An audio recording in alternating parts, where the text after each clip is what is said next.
with expectations, you are always told that you are doing something that is not quite right.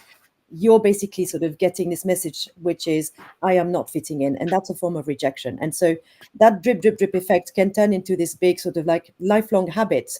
Our nervous system gets basically primed for rejection.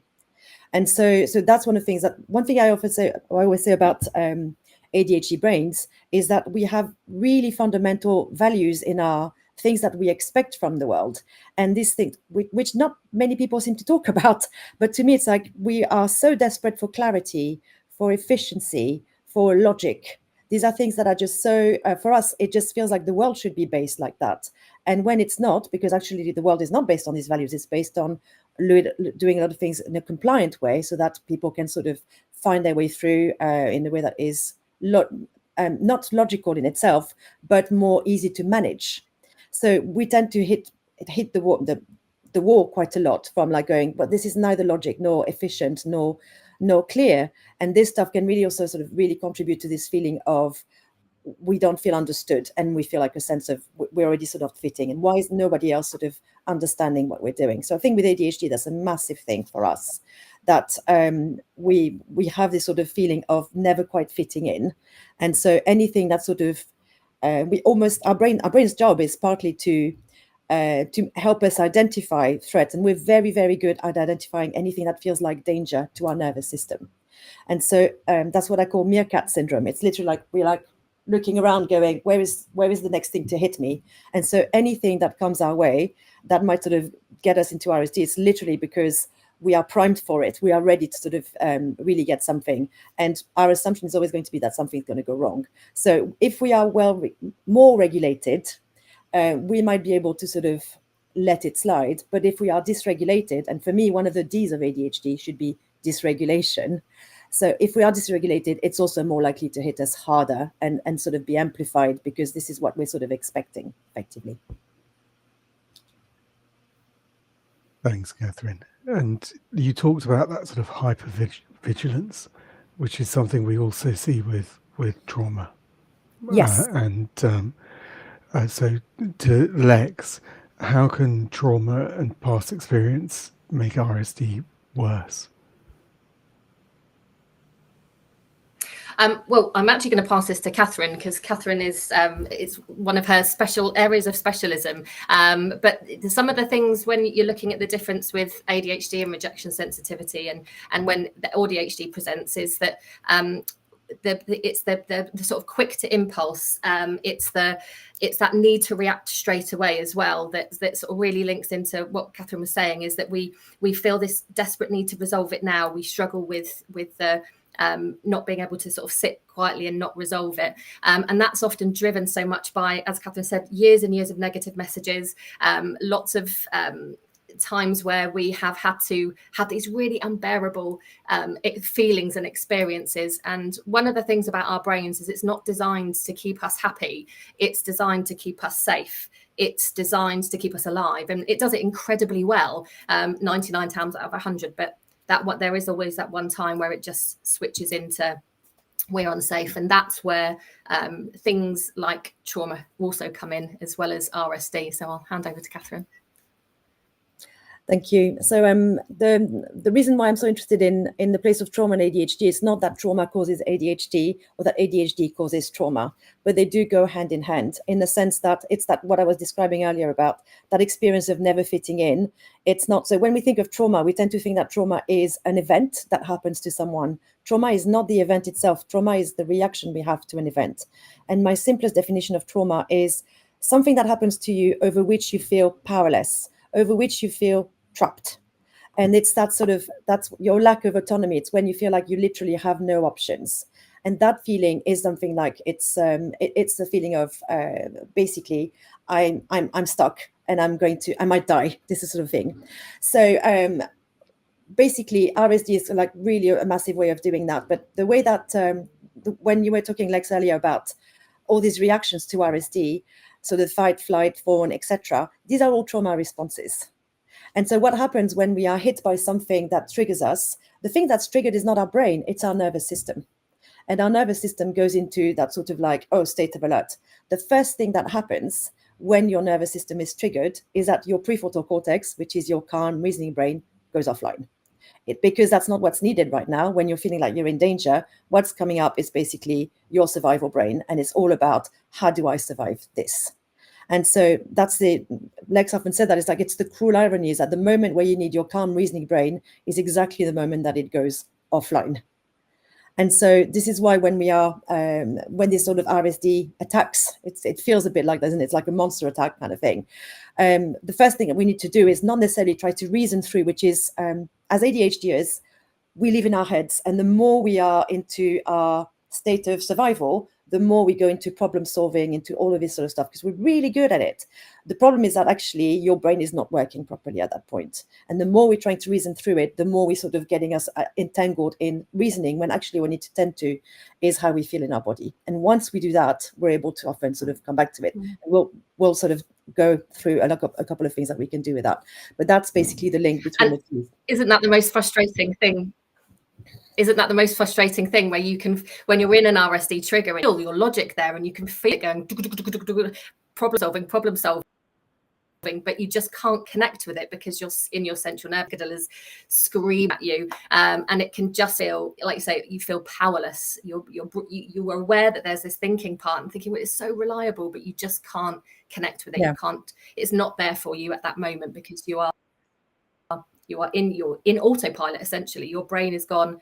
Don't worry, I'm gonna keep you safe. I'm gonna keep you alive. Whether it's a bear in the jungle or an email that's coming through from your manager, your brain doesn't understand that there's a difference. It just sees danger. It's triggered danger, but it's a hard space to be in.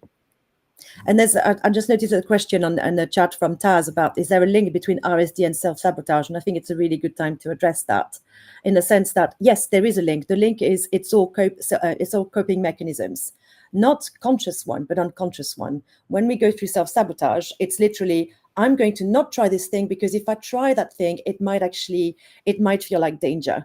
So it's almost like, I often describe the fact that there's like a little dance that happens in our brain constantly between wanting to feel safe, but too much safety keeps us stuck, and wanting to sort of grow and explore things, but that can feel unsafe as well. And so self-sabotage is definitely, I'm going to retreat. I'm going to stop myself from doing the thing, because if I do the thing, I could be in, I might expose myself, I might feel vulnerable.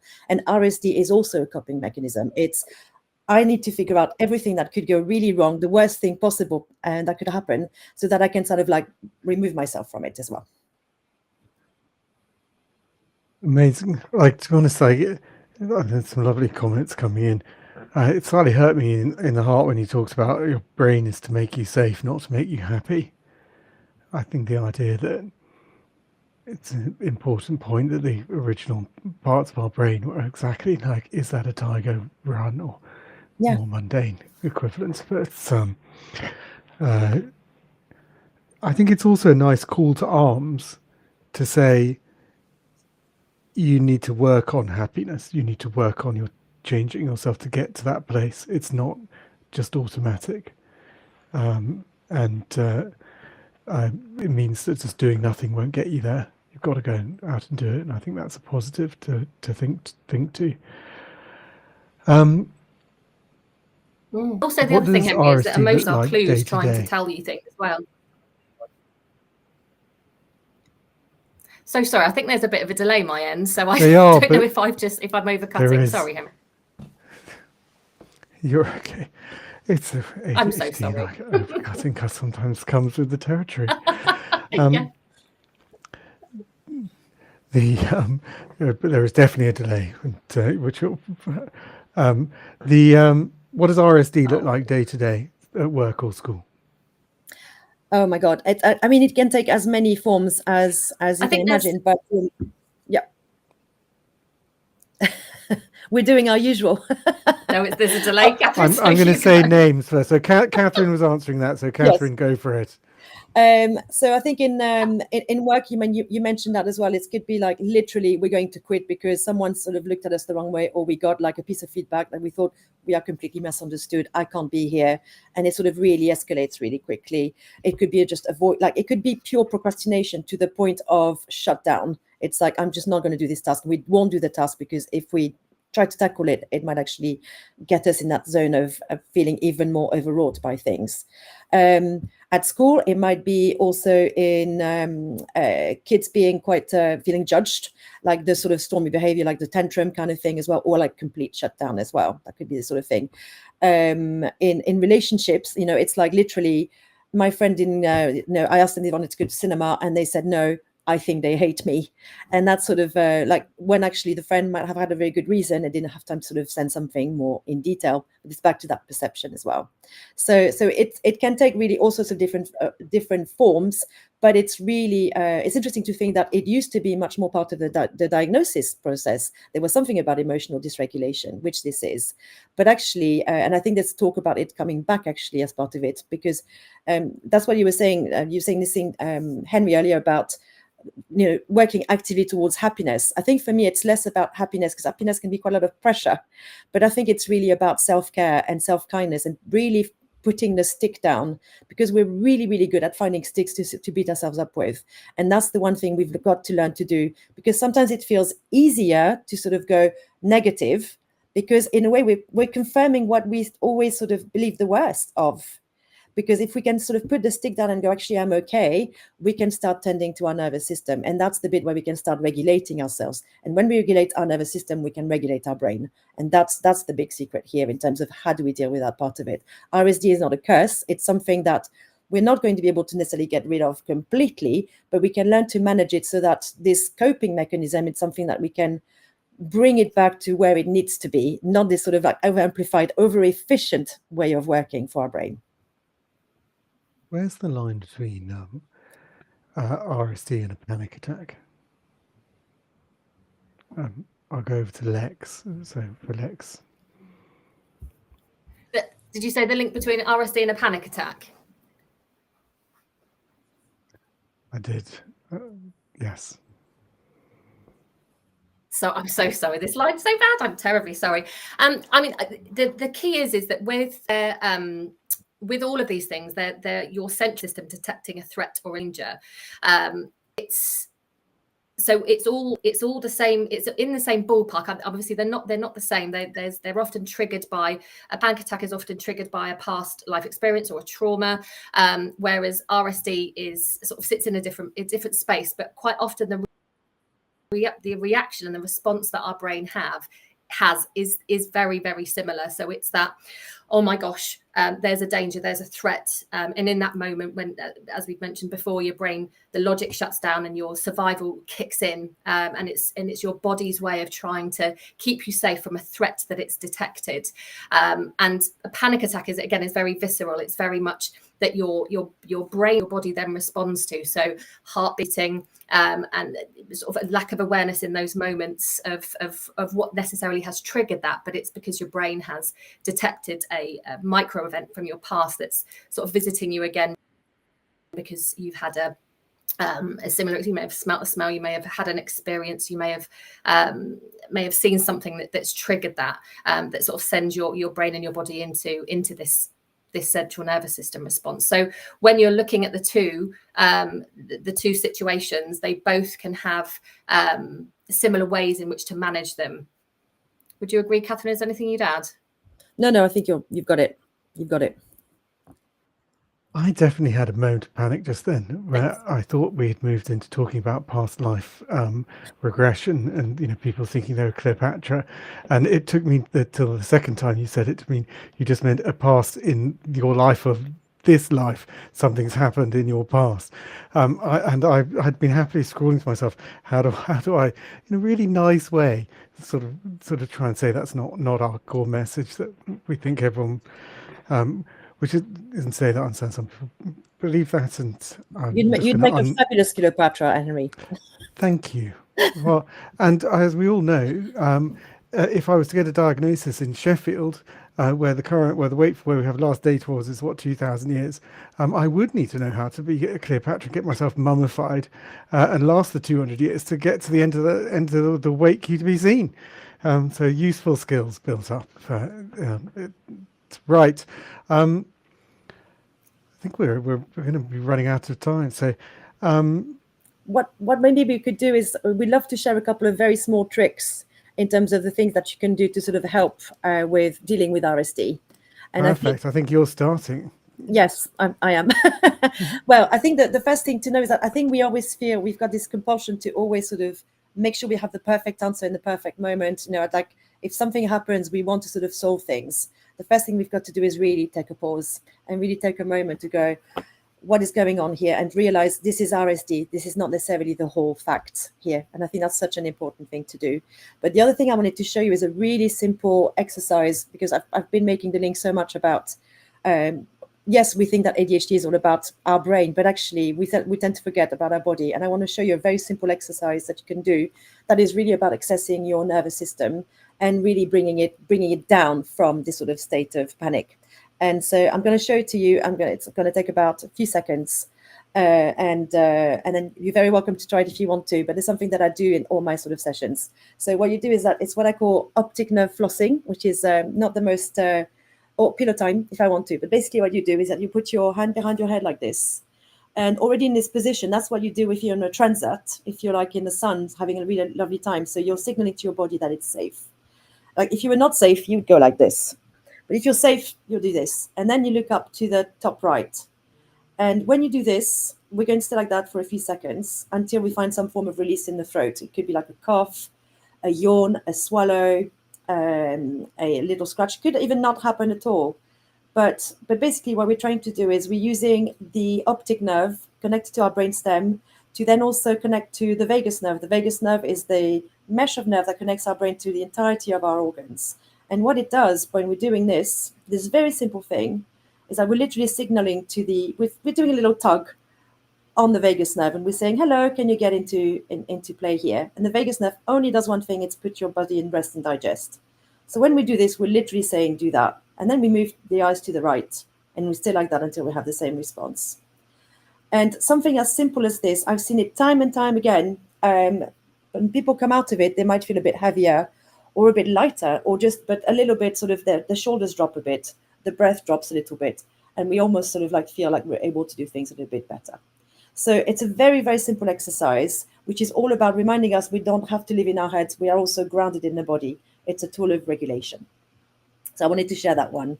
And there's a YouTube video link as well that you can find on that one. Lex? Another one that's really helpful, Henry, if you don't mind me just adding in before we finish, is something to help sort of replicate. When we were talking earlier about our central nervous system responses, when you have a fight or a flight response, what you can guarantee is that your body's moving lots and you're breathing lots, which is expelling and processing all of that adrenaline and that. Some of the things that can be really, really helpful when you're in that and you get that sort of punch to the chest and you really feel that visceral response to your RSD, is kind of give yourself a bit of a reset. As Catherine just mentioned, the first thing is recognizing that this is rejection sensitivity, that you're triggered by your rejection sensitivity. And then it's about sort of getting yourself into that state where you can replicate some of the ways that we would process adrenaline and cortisol hitting your body like a train, to try and help with that, getting yourself out of your amygdala response, so your central nervous system response, and try and switch your logical brain back on.